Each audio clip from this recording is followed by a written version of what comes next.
Across the UK, a quiet crisis is unfolding behind closed doors. It's a story I hear everywhere I go, from city estates to forgotten seaside towns. People are being pushed to their absolute limit. This isn't about cutting back on luxuries like holidays or new clothes. This is about survival. The cost of living crisis, a phrase we hear on the news every day, is not just a headline. For millions, it's a daily, grinding reality. It's the constant worry of how to pay the next bill, where the next meal is coming from, and how to keep a roof over your family's head. It's a relentless pressure that hits the poorest households the hardest, a weight that never seems to lift. The numbers tell a stark story. Since late 2021, the price of almost everything has shot up. We've all felt it at the supermarket checkout, haven't we? But for those on the lowest incomes, it's a catastrophe. Imagine your income staying roughly the same or even falling while your food bill soars. That's the reality. By early 2024, an overwhelming 92% of people said food prices were their biggest concern. Then there's the energy bill that lands on the doormat with a thud. Gas and electricity costs have become a source of genuine fear. These aren't abstract percentages, they are real pounds and pence that families simply do not have. This isn't a level playing field. While everyone has noticed prices going up, the impact is devastatingly unequal. For a middle-class family, it might mean swapping a favorite brand for a supermarket's own. For a low-income family, it means choosing between heating and eating. Research shows that while average household incomes have fallen, the poorest 10% have seen their real incomes drop by a staggering 6.6% in just a few years. They had the least to begin with, and now they are being asked to get by with even less. It's a brutal squeeze that is pushing people who are just about managing into deep and desperate poverty. The result is a fall in living standards unlike anything we've seen in our lifetimes. We're talking about the biggest drop since the 1950s. Think about that for a moment. Generations of progress wiped out. The promise that your kids will have it better than you did feels like a distant memory for so many. Instead, parents are skipping meals so their children can eat. They're sitting in the cold and dark because they can't afford to turn the heating on.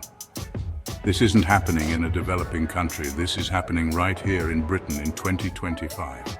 It's a silent emergency that is eroding the very fabric of our communities. The human cost of this crisis is most visible in the queue for the food bank. These places, once seen as a last resort for the very few, have become a grim necessity for an ever-growing number of people. I've spoken to nurses, teaching assistants and gig economy workers, all of whom never imagined they would need charity to feed their families. The figures are shocking. The Trussell Trust, one of the UK's biggest food bank networks, handed out 1.4 million emergency parcels in just 6 months last year.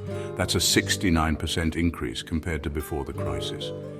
Each parcel represents a story of hardship, a family at breaking point. This struggle is taking a heavy toll on people's health and well-being. Living with constant financial stress is exhausting. It leads to anxiety, depression, and a feeling of hopelessness. How can you focus on your health when you're consumed with worry about eviction or debt?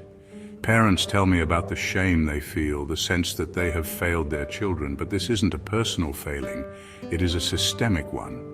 When the number of people living in food-insecure households jumps from 7% to 11% in just 2 years, it's clear something is fundamentally broken. People are being forced into impossible choices that damage their mental and physical health. Financial resilience, that ability to cope with an unexpected expense, has been completely eroded. What happens when the washing machine breaks or a child needs a new pair of school shoes? Not long ago, nearly a quarter of all adults in the UK said they couldn't afford a surprise bill of £850. For millions, there is no buffer, no savings account to fall back on. They are living on a knife edge, where one small piece of bad luck could tip them into a spiral of debt.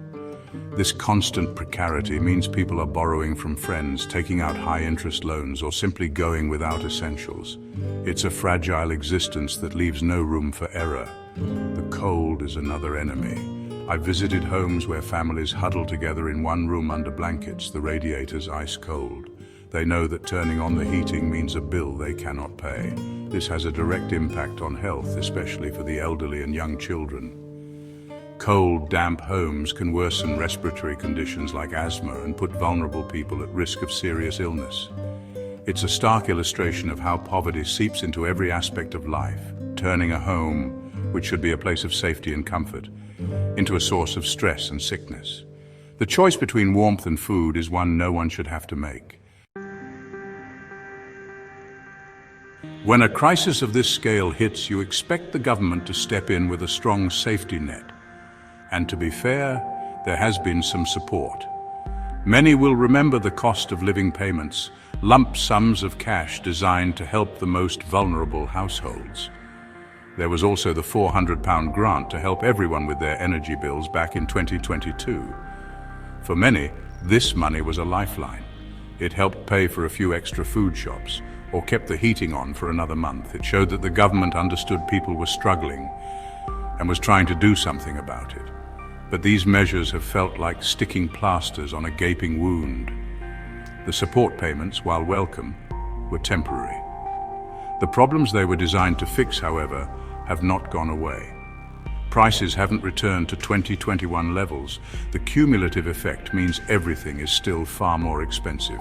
The £400 energy grant wasn't repeated, leaving households to face high bills alone the following winter. The support has often felt piecemeal and short-term, failing to address the deep underlying issues of low wages, insecure work, and a welfare system that hasn't kept pace with the true cost of living. People need consistent, reliable support, not just a temporary fix. The limits of this support became painfully clear with the changes to the winter fuel payment. For years, this was a universal benefit for pensioners, a crucial bit of help to keep warm during the coldest months. Then the rules changed.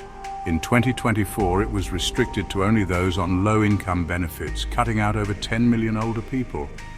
I spoke to pensioners on modest fixed incomes who were terrified. They weren't rich, but they weren't poor enough to qualify for help. They were the squeezed middle of the older generation, left to fend for themselves. It felt like a betrayal to many who had paid into the system their whole lives. Following a public outcry, the government recently announced a partial U-turn. As of this month, June 2025, more pensioners will get the payment again, but it's not a full return to how things were. The wealthiest will still be excluded, and the money will be clawed back from others through the tax system. This whole episode highlights a bigger problem. The safety net we thought we had is fraying. It's becoming more complicated, less generous, and harder to access. For those caught in the middle, who are struggling but don't tick the right boxes, it feels like they've been forgotten and left to face the crisis alone. As if the immediate pressures weren't enough, there's another debate brewing that leaves many feeling angry and confused. It's about the cost of long-term policies, particularly the ambitious goals for net zero. Everyone wants a cleaner, greener planet for future generations. No one disputes that. But when you're struggling to feed your kids today, being asked to pay more for a benefit that will only be felt years down the line feels deeply unfair. People see green levies on their energy bills and hear talk of expensive changes like swapping their gas boiler for a heat pump, and they ask a simple question: who is paying for all this? For families on the sharp end of the cost of living crisis, the answer seems to be we are. The transition to a green economy costs money, and right now, it feels like that cost is being passed down to ordinary households. It creates a real tension. How can you ask someone who can't afford to heat their home to pay more for energy in the name of a long-term environmental goal? It makes policies designed to save the planet feel like a punishment for the poor. This isn't about people being against climate action. It's about fairness and timing. The burden, they argue, should fall on those who can most afford to bear it. This feeling of injustice is creating a deep sense of resentment. I've listened to people in community centers and cafes who feel completely powerless. They're billing us for a future we might not even be here to see, one man told me, his voice shaking with anger. He'd just been made redundant from his factory job. I need to pay my rent this month, not invest in 2050. It's a sentiment I hear over and over again. People feel they are being asked to make sacrifices for a grand, abstract project while their own lives are falling apart. They feel their immediate struggles are being ignored by policymakers focused on a distant horizon.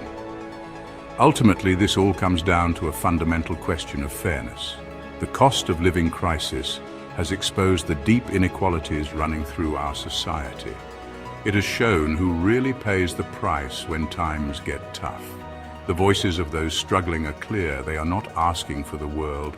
They are asking for a fair chance, for a system that doesn't demand the most from those who have the least.